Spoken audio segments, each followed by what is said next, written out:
72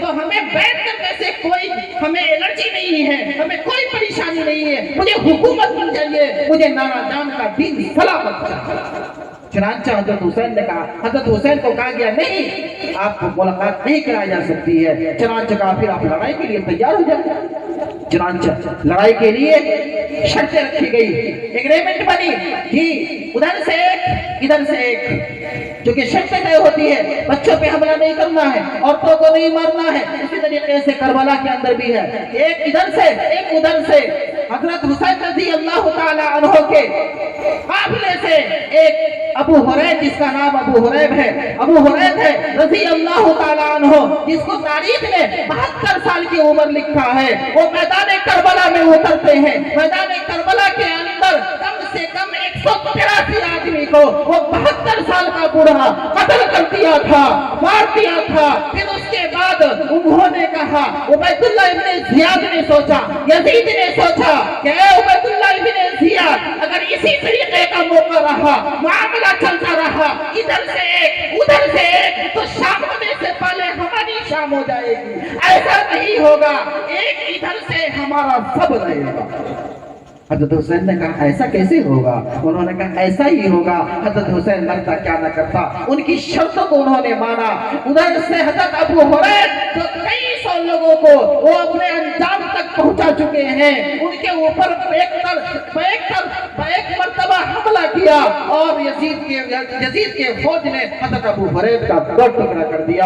اس کے بعد ایک بعد دیگرے اور لوگوں کا بھی نمبر آیا۔ پھر اس کے بعد حضرت علی حسین کا یاد رکھنا، محرم کھیلنے والوں، محرم کے یوم عاشورہ کے موقع پر شراب پینے والوں، یوم عاشورہ کے موقع پر شراب نوشی کرنے والوں، حرام خوری کرنے والوں اور دیگر نشہ خوری کرنے والوں، یوم عاشورہ کے دن حضرت امام حسین کے دلوں پہ، ان کے خاندان پہ کیا گزر رہا ہے۔ حضرت حسین رضی اللہ تعالی عنہ اپنے بیٹے کو بلاتے ہیں، 16 سال کا بیٹا، 17 سال کا بیٹا۔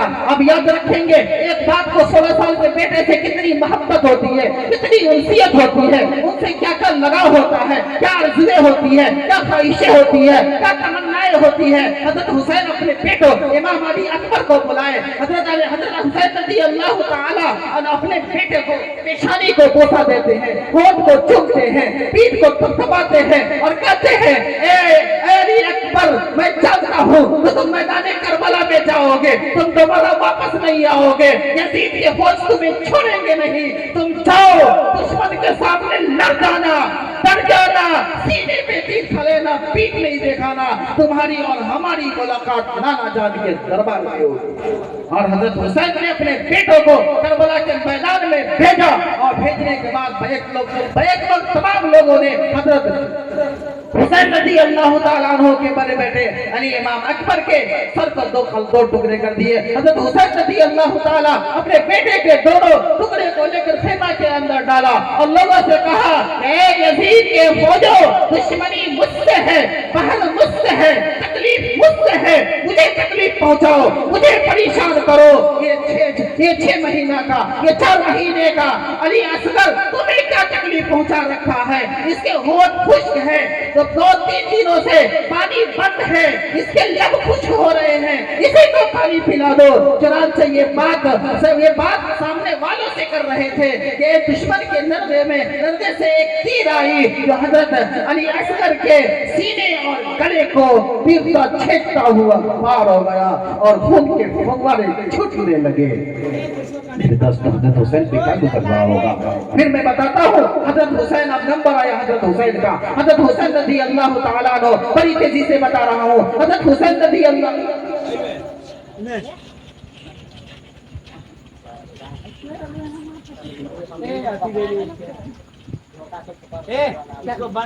حضرت حسین رضی اللہ تعالیٰ عنہ،